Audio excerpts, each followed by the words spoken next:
Allô, ça va pas? Hé, qu'est-ce qu'il y a? Je suis là. Je t'écoute. J'ai poussé hier les grilles de mon atelier et mon cœur s'est serré. Car oui, je pensais que le deuil avait été fait et que j'avais pleuré toutes les larmes de mon corps par rapport à ce projet qui prenait fin. Mais hier, en retournant sur les lieux, j'ai vu cet huissier qui vendait les machines que j'avais mis tant de temps à économiser, tant de temps à choisir, à chérir. Et là, je me suis effondrée. Il vendait tout à travers le système d'enchères et moi je voyais tout partir à prix mini, comme si tout ce que j'avais investi n'avait aucune valeur.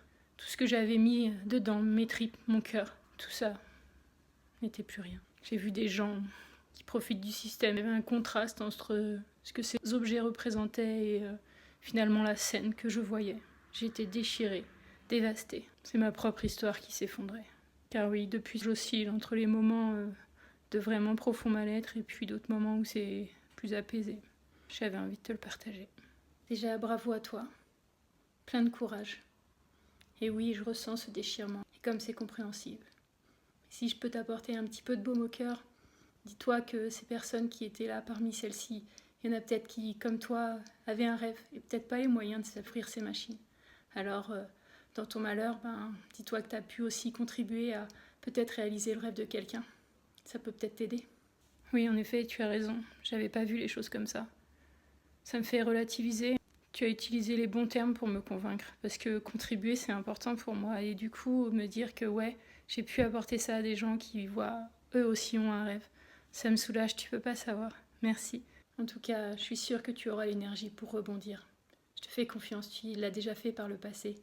Et je pense que cette épreuve, quand plus tard elle sera digérée, tu pourras dire que c'était ton tremplin. Et oui, aujourd'hui, je crois vraiment que ça va être un tremplin. Merci pour tes mots, ils me font du bien. Avec plaisir.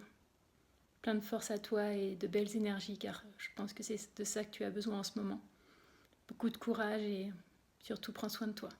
Et oui, tu as totalement raison. Je fonçais tête baissée, mais c'est de ça que j'ai besoin. Sûrement la société qui veut qu'on fonce et qu'on se remette d'aplomb aussitôt.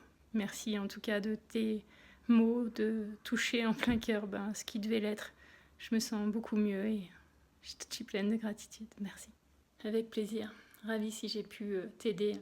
Mais c'est vrai que pour l'avoir déjà vécu, des fois foncer tête baissée, c'est simplement mieux reculer pour que les choses émergent plus tard. Donc prendre le temps d'accueillir, de se laisser traverser, même si c'est désagréable. Ça permet oui, que les choses passent et puis qu'on s'en libère une bonne fois pour toutes. Donc prends le temps et beaucoup de courage à toi. À bientôt.